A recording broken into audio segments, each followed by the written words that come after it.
Hi, it's still April 4th, Saturday, and I wanted to post something about this relationship business and God and Archangel Michael trying to get me married off and all their matchmaking business that they have going on YouTube. It's actually kind of fascinating, you guys. I've never seen anything this elaborate. Like, I thought when I first started doing my YouTube channel that YouTube was kind of messy, but now I see that there's a huge support system there for all religious people. There's a lot of matchmaking going on. Long distance relationships are being formed. I mean, it is really wow, like really hard to describe. So I Jason was just here picking up some of his stuff. As many of you know, he's my ex that just recently moved out, but we really were on bad terms and fighting for a very long time. We're just very different people, and I felt like he was just trying to adjust to me and trying to be something that he's not, and he's the complete opposite of what I appreciate in a man. I like men that are organized, that have a lot of willpower, and he just doesn't encompass any of those things. Like, I was never really attracted to him. And I always thought, oh, if he gets his depression treated or his ADHD or whatever, then he'll get better. But there was always another problem right around the corner. I was alone for 10 years prior to this, and I think I just got tired of being alone. And I always thought things would get better. And it happens to the best of us, right? This was a lesson I was supposed to learn. God and Archangel Michael are moving the wrong guys out of the way, because they have a plan as to who I should be with so that I can focus on those options, which is definitely the right thing to do. I'm not questioning God. I'm not questioning Archangel Michael. I'm getting to know the people that they're pointing me to. I'm doing everything that they're asking me to do. They're not asking me to do anything unethical, obviously. And everybody, there's a benefit to everybody that they put into a situation, whether it's a friendship or some kind of work relationship, or it's a potential romantic match. Like, nothing bad can come out of any of these situations that they're creating. So I'm starting to trust them more and more. I'm starting to see results. One of the things that Archangel Michael just pointed me to is doing some stock trading. My dad has been trying to get me into that for a very long time, but I always feel like I can't really trust my dad with direction because he has a very high idea of what I can accomplish. So I've been really scared to get into it just to get started. But Archangel Michael just gave me a little bit of a push today to get started. So I'm watching some of my channels that I had picked out on stock trading, and I know my future partner will be financially stable. Like, that's clear to me, but I really still want to have my own money because I don't want to hold on to a relationship just for financial stability. I want to have something of my own, and I don't want to question my feelings for my partner just because I'm financially dependent. Like, I've just never had that mindset. My parents were kind of a traditional couple. My mom was financially dependent on my dad for most of her life, but then she found a pretty nice job when she was 50, and the dynamic turned around. But that's a whole other story. So I was raised in a pretty traditional household where the dad was like a provider, and my mom kept the house clean, and she cooked and stuff like that. So my idea of relationship is fairly traditional, but if possible, I would like to have my own, finances, like earn my own money or whatever, because I did get myself a pretty expensive master's degree. My degree from Carnegie Mellon cost $90,000, you guys, and I had paid it off in the 6 years after the degree, because I didn't want to have this huge debt hanging over my head. So I'm really free right now. And all the signs are pointing me to the fact that a full-time job is just not in my future. That's not my calling. I have a lot of work to do with Archangel Michael, and that's going to take up a lot of my time.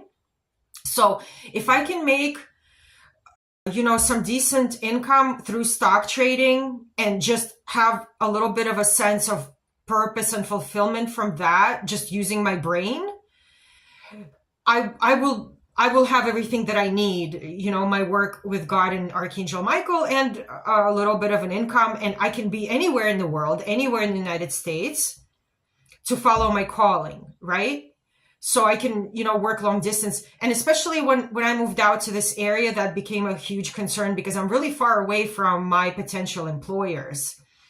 It's at least an hour drive. And if I drive into traffic, there was one time when I was in traffic for 2.5 hours when I was on my way to downtown Pittsburgh. And I can't make that work with my health. And that's just a huge waste of time and health and energy for me. So I have to find a way to do some stuff at home. But it looks like some things are coming around, because if I serve God and if I do the right thing and I'm helping other people, God will provide for me. Archangel Michael will provide, and I'm 95% sure that they will do that for me now.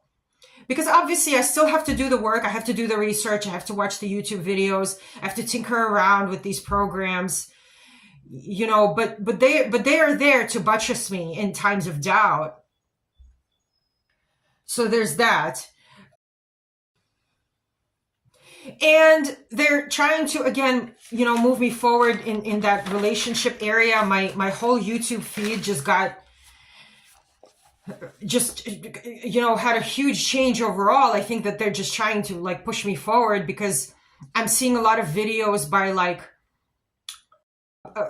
about Carl Jung, psychology of men and women, and all this stuff, relating to the sex drive and how the male brain works. And it's all actually really fascinating. I really never thought that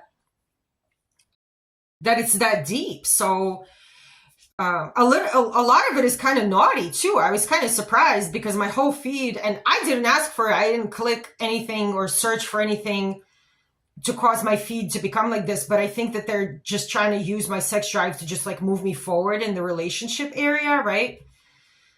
And, the reason I've always respected religious people is because they have a lot of self-control. They can control their sex drive. And I'm celibate now because I'm fully religious. I'm following God, and they're also kind of testing me with all these videos, right? Because a lot of them can get a little bit naughty when they're describing, these dynamics between men and women. So there's that.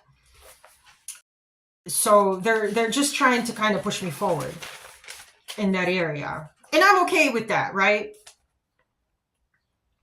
So, and the other thing I forgot to mention is that Jason, my ex, he actually just got a promotion at work and got moved pretty far away from here to Fox Chapel. It's at least an hour-and-a-half drive. So that makes me actually feel a little bit calmer, like he's not going to fight me for the house. And the conversation I had with him about the house was actually very friendly. He's going to help me get this house into resellable condition so that 6 months from now, we can decide if we're going to flip the house or if I'm going to keep it. I told him I will do everything I can to make sure he's paid for his work. I just kind of said I might need a little bit more time to pay him according to our notarized agreement, but he'll definitely show up to do a few final things to get this house into resellable condition. The upstairs needs to be done. I have those 2 really small bedrooms, but I can't really have any guests because the 2 small bedrooms are right next to each other. So if somebody snores in the guest room, it becomes pretty awkward. But I have an upstairs, which is 30 foot by 30 foot. It's huge, but it needs ceiling panels done everywhere. And that's something that he can help me finish. And any potential matches out there, don't worry. He's not competition for you, because like I said, he really doesn't embody any of the things that I'm looking for in a guy. I kind of got stuck. He's going to be fine as a business partner. I also, want to kind of smooth things over and do the right thing for him. because if you do the right thing during a breakup, then life will treat you well. Everything works on karma, right? In the universe, when you don't do the right thing, there's going to be punishment, and when you do the right thing, something good will come your way, right? I also wanted to start talking about the business model that I built for online clothing resales. And I just went to the thrift store and I got a couple of things. So what you have going on in these mixed income communities, which I found out when I moved out here, and I go to thrift stores because it just satisfies the urge to shop. That way I don't spend a lot of money, but I get a few things here and there. And a lot of times I just wash things and I redonate them. I just donated 2 huge bags of stuff that doesn't fit me anymore because I went down from a size 4 to a size 2. But it's just my way of giving back, right? I don't really have like money to give to these charities, but I can give my time.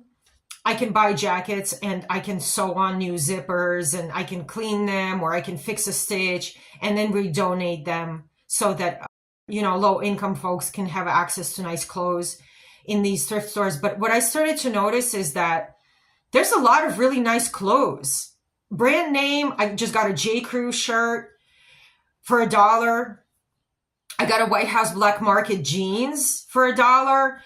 I get Lucky Brand, BCBG. I get really nice things and they're barely worn. So what you have going on is people forget to return things to the store. A lot of stuff, brand new stuff, ends up in these thrift stores. And all you have to do is wash it when you get home, right? Because you don't want the dust. Excuse me. It might be a little bit dusty, right, in these stores. So my business concept is in an article on my LinkedIn page called Work Samples, and it talks about the basic idea.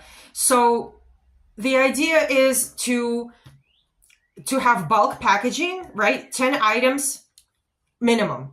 And people get paid for their work, right? They get paid for washing these garments, measuring them right, and kind of providing this stylist service, right? To people that could potentially live in large cities. It's hard to get to a TJ Maxx or a Marshall's. And it's easier to just like mail order 10 things, which are measured correctly. The idea is not to buy anything heavy, right? Because you don't want to ship it. You don't want to wash it. Jeans can shrink in the wash. No jeans. You're focusing on some basic patterns, which are very common in thrift stores. Things that are very easy to wash, like half cotton, half polyester blends, are fantastic. They're so easy to wash. They dry quickly. They're light to ship. And things that are easy to measure, and they can potentially fit a couple of sizes. Dresses also are included in the concept, but nothing that would be very difficult to fit to a large amount of people. So it's kind of based on this, the trend analysis that I did in these thrift stores and what can actually work long-term going forward. So I will talk about that more, and you can read that article if you're interested. I have a lot of ideas about that because I've always had a sewing machine my whole entire life. I learned to sew when I was 9 years old, and I've always done a lot of sewing because it occupies my brain. It gives me something creative to do to relax me. And it's given me a lifetime of knowledge in kind of sorting through these ideas on how to dress people easily in a very stylish way, and make it a pretty easy process to wash and dry the clothes and stuff like that. So I will be talking more about that. And I think I, kind of covered what I want to talk about today. All right. Talk to you later.